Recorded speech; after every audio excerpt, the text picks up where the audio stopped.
You know, one of the things I love about this season, I love all the traditions. And I realize some of you get a little bit bah humbuggish this time of year, but I'm here for it, man. I'm here for the traditions. I'm here for it all. And my guess is that your family and friends, you probably have some traditions that you have as well in these holiday seasons. Maybe for some of you, you're Christmas lights people. Do you have any people, Christmas lights? You go out and you look at all the Christmas lights, and, wherever you are right now, I know. Which we all know, by the way, is just a cover for you to look inside people's homes. You need to stop. It's creepy, all right? I'm just saying. Some of you decorate the tree, you pull out all the ornaments, you put on the ornaments that have been passed down for 250 years through your family. Some of you, it's the elf thing. I've never done the elf. I don't even know what you do with the elf, but there's something with an elf. And some of you, that's your tradition. My family has a ton of traditions. I'll tell you now, I'm just going to be straight up with you. Most of them involve sugar. So don't judge, but that's just the reality for us. One of our traditions is every Christmas, Jenny, my wife, wakes up before everybody else, and she makes from scratch homemade cinnamon rolls.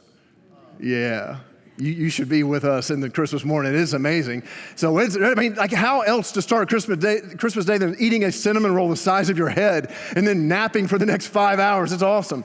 The other thing Jenny does, Jenny also sets up every year a hot chocolate bar. That's what she calls it. And so puts all the hot chocolate fixing, that puts all these really weird, creepy Santa mugs out. I don't need to be looking at his face while I'm drinking out of his head. It's kind of weird. But we got the hot chocolate bar. We always watch Miracle on 34th Street. And the old one, the classic, not the new one, while eating Christmas cookies. So we got to get the sugar in there too. But the one tradition that I had for years, I did this for years and years and years, pretty much all my life growing up especially, was travel. We travel every single holiday. I didn't grow up near extended family. And so we would travel every Christmas. And then when Jenny and I moved to Pennsylvania 22 years ago, everyone else we knew stayed down south. And so for years, especially when our kids were little, we would spend the holidays traveling down south. And it wasn't just Christmas that we would head down south. We'd also head down in the summer. We'd head down, occasional spring break every now and then, fall break. And here's my point. Here's why I'm telling you all this. I have traveled I-95, I-77, and I-81 more times than anyone should ever have to travel down those interstates. And the majority of those trips have been uneventful, except for one. In July, about 10 years ago, when we were returning home to Pennsylvania after visiting family in Georgia. My two oldest kids were about 5 and 8 years old at the time, and we were on Interstate 77 heading north, and it's a really pretty stretch of highway as you approach the North Carolina-Virginia state line, and there's actually a 6-mile incline right when you get to the state line that goes up into the Blue Ridge Mountains, and by the time you reach the summit, you're at 3,100 feet. And so for in a matter of moments, you've climbed thousands of feet. And before we started our ascent up the mountain, I remember seeing that the temperature outside was 94 degrees. But as we kept going up the mountain, I noticed that the temperature was dropping rapidly. As we got closer to the top of the mountain, we saw storm clouds up ahead. And I'm telling you, the clouds were as dark as any clouds I'd ever seen. I looked at the temperature gauge at this point, and it said it was 57 degrees now outside. Almost a 40-degree drop in about 10 minutes. We drove for a few miles and then came around a bend and noticed that all the cars, I had to slam on my brakes as we came around this bend because all the cars were stopped on the interstate. It was a parking lot. I looked over to my left and I saw at that moment what looked like waves of wind beginning to sweep over the tops of trees. It starts raining at that point. It actually begins to hail. But what I remember more clearly than anything else was watching the tops of the trees on both sides now of the interstate seemingly bending over in half. And when I looked at the cars and the trucks surrounding us, I saw tractor trailers beginning to sway back and forth and then for just a brief second, I'd never experienced anything like this. For just a brief second, I felt our entire Jeep that we were sitting in shift to the right a couple of inches. It was in park. It's not supposed to move when it's in park. So at this point, they're screaming in the Jeep, and that must have freaked the kids out because then they started screaming. And there's two things I remember vividly about that moment. I remember Jenny quickly jumping in the back seat. She jumped in the back seat with the two kids and she just reached for them and they reached for her. And I remember she had a blanket, she just covered them up and she just held them tight.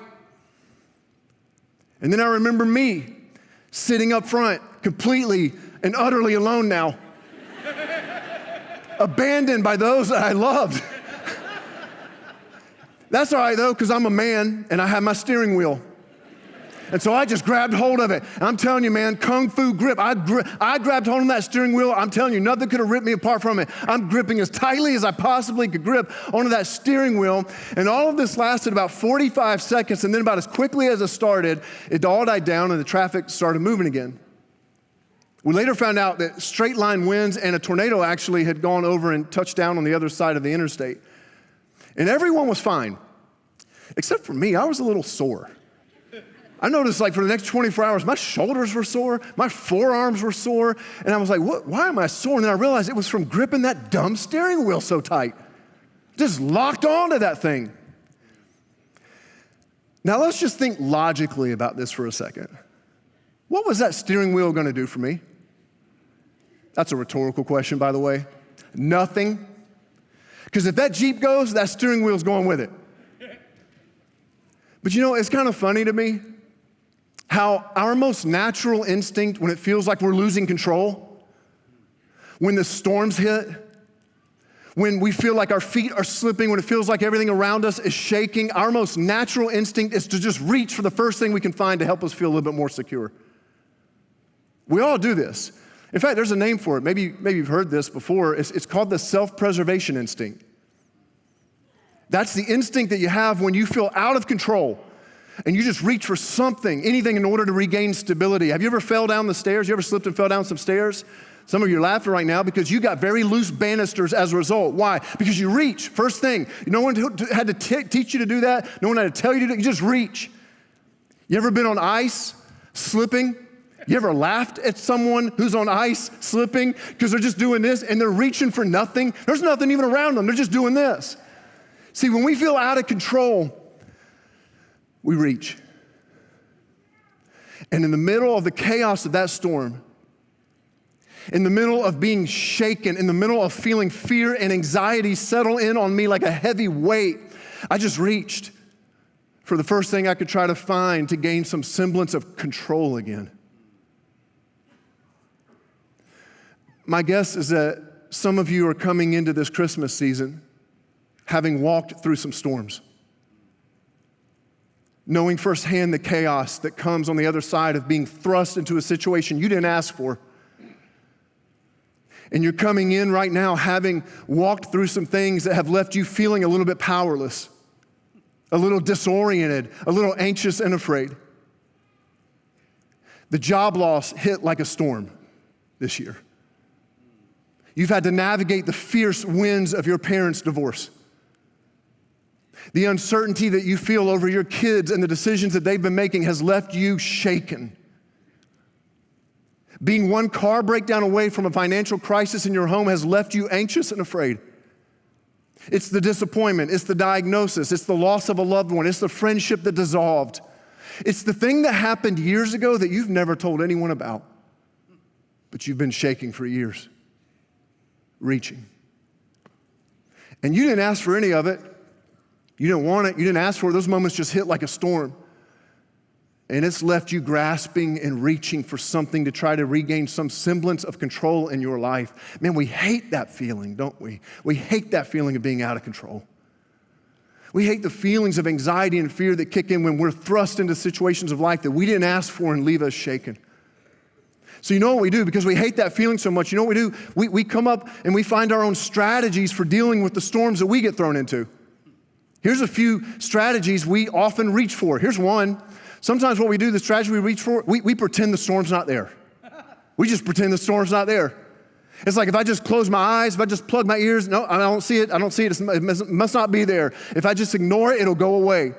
I won't have to deal with it then. It's kind of like the quartet. Remember the quartet playing the concerto on the Titanic as it's sinking? The music's playing, everything's happy, but the ship's going down. Just ignore it.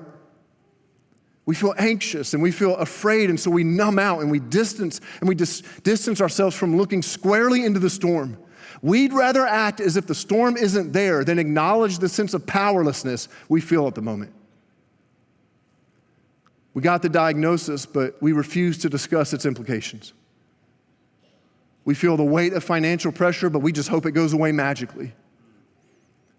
We know we're a mess, but we've become experts at acting like we got it all together when we're barely hanging on. We pretend the storms aren't there by distracting ourselves with dealing with the fears and anxieties that are weighing in on us. We distract ourselves so many ways. We distract ourselves by numbing out and self-medicating, distract ourselves with entertainment. We're always moving, we're always dealing, we're always on to the next thing. We never slow down enough to listen to the ache in our soul. We distract ourselves with relationships, bouncing from one relationship to the next, just asking everyone else to validate us and tell us we're worthy of love. And see, here's the thing.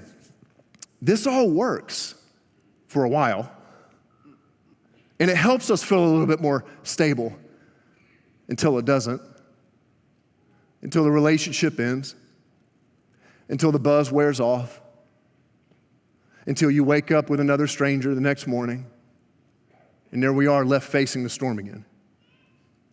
Guys, we can't pretend our ways out of storms. For some of us, though, it's not about pretending. That's not the strategy we reach for. For some of us, when we hit storms, we try to prove ourselves. That's what it is. We try to prove that we're stronger than the storms.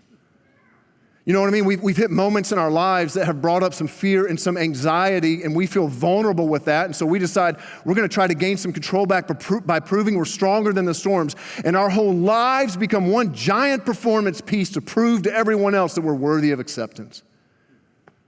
Trying to prove we're good enough. Prove we're successful. Prove we're strong enough. And again, it works until it doesn't. Because you get the achievement, and you have the successes, and you get the titles, and you get the promotions, you get all the trophies. Because we all know what happens to trophies, don't we? Inevitably, they all end up in the attic collecting dust at some point. And then there's one other thing. I think one other thing we reach for to try to regain a sense of control over life. For some of us, we try to protect ourselves from future storms. See, some of us, we went through a storm in the past and we got hurt. And we decided, because we got hurt in that storm in the past, we decided, and again, you didn't say it, you didn't write it down somewhere, you just decided down in your soul, like down in your heart, you decided never again. Never again. I'll never put myself in that situation again to be hurt like that. We convince ourselves nobody can be trusted. We convince ourselves if I don't look out for me, nobody will. And so what do? We wall ourselves off, refusing to make ourselves vulnerable in any way to others. And while it does protect us, see, this is it. It does protect us from being hurt. The tragic irony is that it also walls us off from experiencing love and acceptance as well. Guys, some of us are here right now and we are tired and we are exhausted because we've reached for the wrong things to try to calm the fears and anxieties that our storms have brought with them. We're tired of pretending. We know the clouds are hanging over us. We feel the winds, but we just won't face it. We're tired of pretending that we're something and someone we're not, so we can manage the unsettledness we feel in our souls. Some of us are here and we're exhausted today from proving. We're exhausted from proving.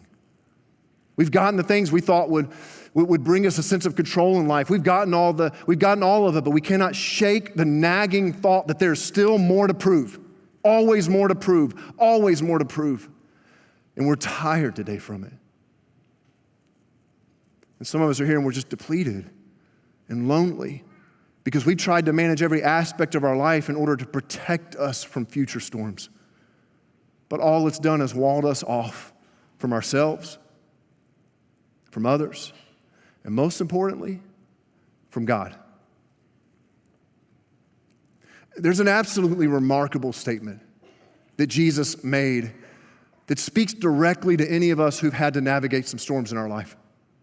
It's a statement that I think is an astonishing statement he makes. It's a statement that's so astonishing that if any of us were to say the thing that Jesus said, we would immediately be dismissed by everyone as crazy. But not him, because he can back it up. This is what Jesus said. He said, I want to give you a gift. Anybody who would follow me, I'm leaving you a gift. I want to give you a gift if you would just follow me. What is it? I'm leaving you a gift. What? Peace.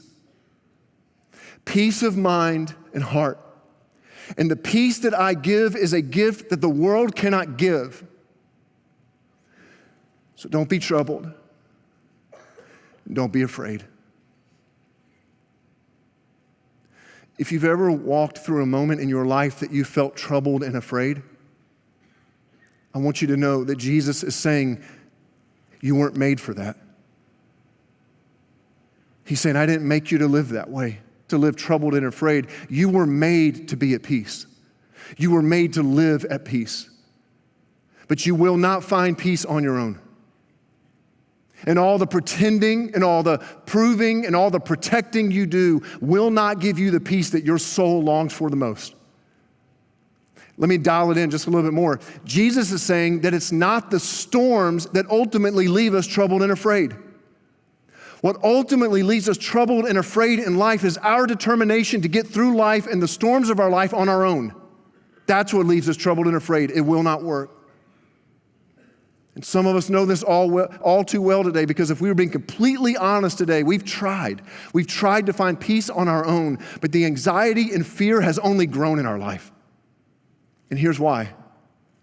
Anxiety and fear is magnified, not diminished, magnified when we try to control what only God can handle. And in one short statement, Jesus calls out the longing that we all have at some level. Maybe you wouldn't have framed it like this. Maybe before, even right now, you wouldn't have said it quite like this, or thought about it in these terms, and yet there is an inescapable desire that every single one of us has here for peace, for rest, to be able to walk through life, even walk into the storms that come our way and still have peace. And some of you read this, you're like, great, I'm in. Jesus, that sounds great. Love that. I could use some peace. So when are you going to make the storm go away? Because that sure does sound nice. So when's the storm going to go away? But I just want you to know that when Jesus uses the word peace, he's not talking about the absence of storms or troubles. He's talking about a peace so much better than that. Jesus said the peace I can give you is a peace of mind and heart.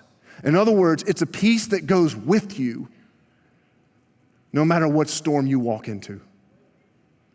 A peace that is transcendent to any circumstances you face. Why? Because you're rooted in the assurance that no matter what storms come your way, no matter what shakes the ground beneath you, no matter what chaos you might be thrown into, you can rest in the confidence that God is with you, that God loves you, and God is for you. You know, that day in the car on the interstate, something interesting happened when Jenny jumped in the back with the kids. You know what happened? They calmed down. Not because the storm stopped. No, the storm was still raging. But see, now they had someone holding them who was stronger. Someone they knew could be trusted. Someone with them in the pounding rains and the shaking winds who they knew was not going to leave them. When Jesus says he offers us peace, he's not talking about a program here. He's not saying 7 steps, 7 easy steps to a peace-filled life. He's not talking about a new religion. I hope you know that. Jesus says he is not interested in offering a new religion or a new set of rules that you now need to master in order to have peace. That's not what he's talking about. When Jesus says he has peace for you, you know what he's doing? He's offering himself to you to climb in the back seat and draw you close as the winds keep howling. He's offering his presence to us, to be with us in the storms. I'm telling you, he is dead set on a personal relationship with you. His eyes are locked on you for you to know him and to walk with him. And he offers himself. You know, 600 years before Jesus came into this world, a prophet named Isaiah foresaw Jesus' arrival, the birth of this Savior. And he described Jesus' arrival this way. Listen to how Isaiah says it. He says, for a child is born to us. Talking about Jesus. This is what Christmas is, right? We celebrate this child being born. For a child is born to us. A son is given to us, and the government will rest on his shoulders. That just means he's stronger than anything else. And listen to this. He begins to describe him. He says, and he will be called Wonderful Counselor, Mighty God, Everlasting Father, and here it is, Prince of Peace. The Prince of Peace. See, the peace that we long for most is a person. It's Jesus. And he is reaching out his hand to you right now. And he's saying, it's me. I am the peace you need most. When the rain beats against you, and when the winds scream and howl, and when the whole world around you shakes, Jesus says, I will not move. My love for you is unwavering. My care for you is unyielding, and my strength is unending. Do you need some peace today? Do you need some assurance that you're going to be okay, no matter what storms might come your way? I want you to know that right now you are surrounded. You are surrounded by people right now who have walked through and are walking through storms, and yet are discovering that there is one that we can reach for who is steady through it all. You're surrounded by people like that, people like John. And I wanted you to hear John's story, because when the storm hit, and I'm telling you, it hit hard, John faced the choice that we all face. What would he reach for in order to find peace?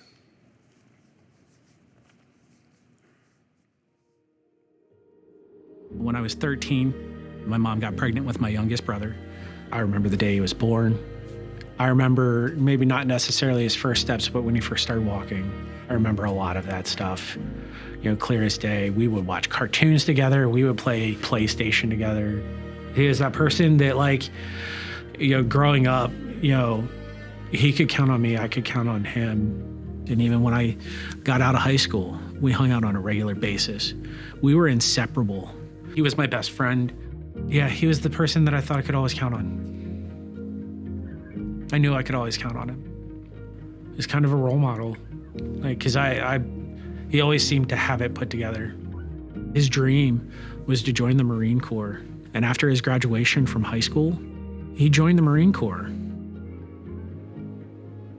Whether it was a 5-minute phone call or a 2-hour-long phone call, we had a standing 2 p.m. call every Sunday that we would talk to each other. But that day, I didn't get his call. I got a call from my mom.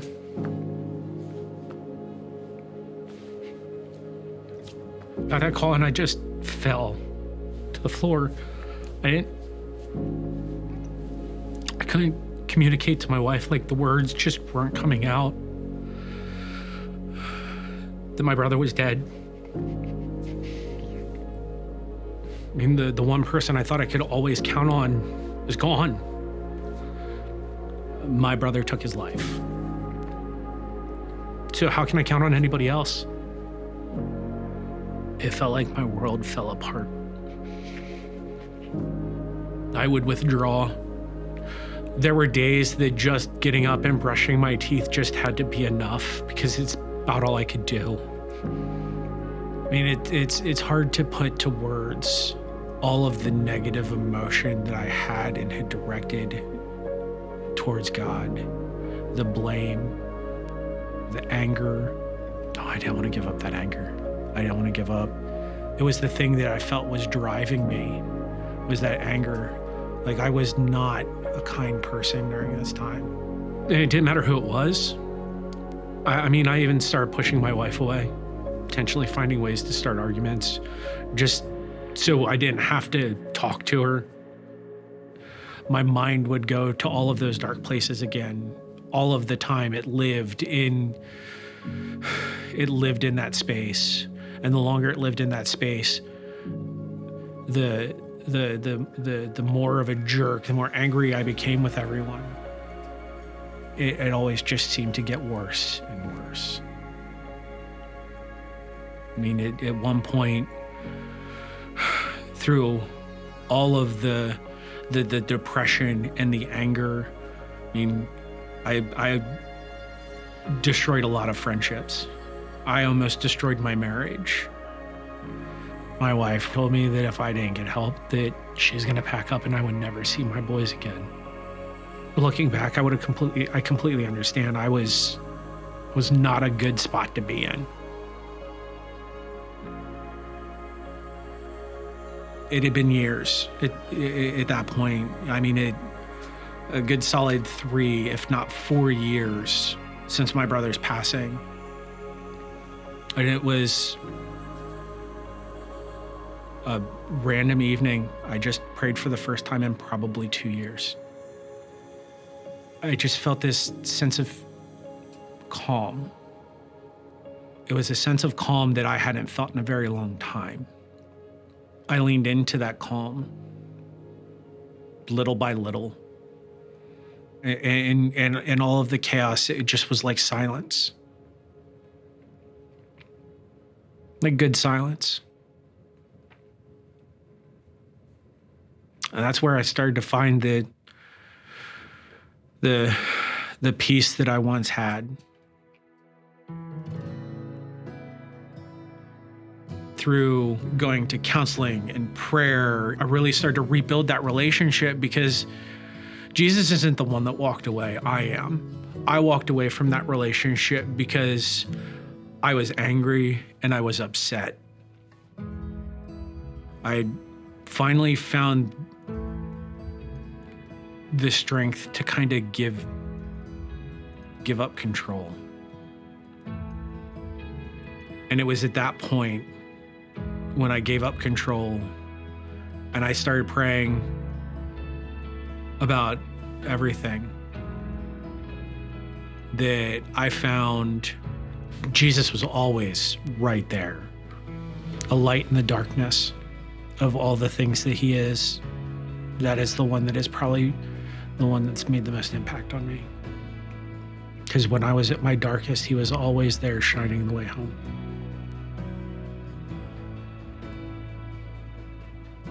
There's the rough days.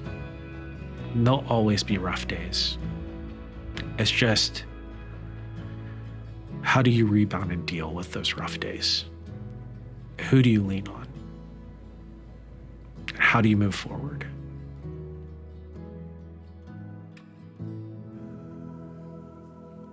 The Prince of Peace is here. He's here. And he knows the storms that you've walked through. He knows the fears that you live with. He knows the anxious thoughts that wash over you at times. And he knows how we will so oftentimes reach for the wrong things to try to find some peace. And all the while, he patiently waits for you, offering his hand, saying, reach for me. Reach for me. You don't have to pretend anymore. You can face the storms of life with courage and confidence because the Prince of Peace stands by your side. You don't have to prove yourself in order to find peace anymore because the Prince of Peace loves you as you are and has given his very life for you. You have nothing left to prove. And you don't have to wall yourself off from the world, anxiously trying to manage and control every detail of your life in order to avoid the storms, because Jesus stands here today, right now, prepared to offer you the gift of his peace. See, this is the story of Christmas. This is ultimately what Christmas is about. It is about a God so relentlessly committed to displaying his love for you that he would cross the expanse of the cosmos to let you know he's reaching for you. He hasn't given up on you. He has good things for your life. And peace of mind and peace of heart can be yours. But to grab hold of that peace means you're going to have to do something that's going to feel really counterintuitive. You're going to have to let go of the thing that you've clung to in life to give you control. For John, it was his anger. He said, man, I loved holding on to it. I had to let it go. What is it for you today? And I know that's scary to let go of the thing that you've built your sense of security around. But Jesus is saying, your Savior is saying today, until you place your whole life firmly in my strong hands, you will not experience peace of mind and heart. The kind of peace that is unshakable in any situation. He can calm our anxious thoughts. And only He can give us the ultimate peace that we need the most, peace with God. Well, how does that happen? Well, right now, I would just say, talk to God right now. Talk to Jesus. He's here. He listens. And if you don't know what to say, just say this to Him. You can just say this right now. Just say it after me. Say it in your head. No one has to know. Just say, Jesus, come be my Prince of Peace. Tell Him right now, say, I've walked away from you, but you've never moved. Tell Him right now, say, Jesus, I trust you with my life. Forgive me for my pride and doing life apart from you. Guys, listen, it's time for something new. It's time to place our lives firmly in the hands of the Prince of Peace. And if that's the desire of your heart today, you're going to need some encouragement at times to keep trusting. I have no doubt that for some of you, one of the most important decisions you're going to make going into this new year is the decision to come back to church, to be here, so you can find the courage you need to keep living in freedom and peace as we follow Jesus together.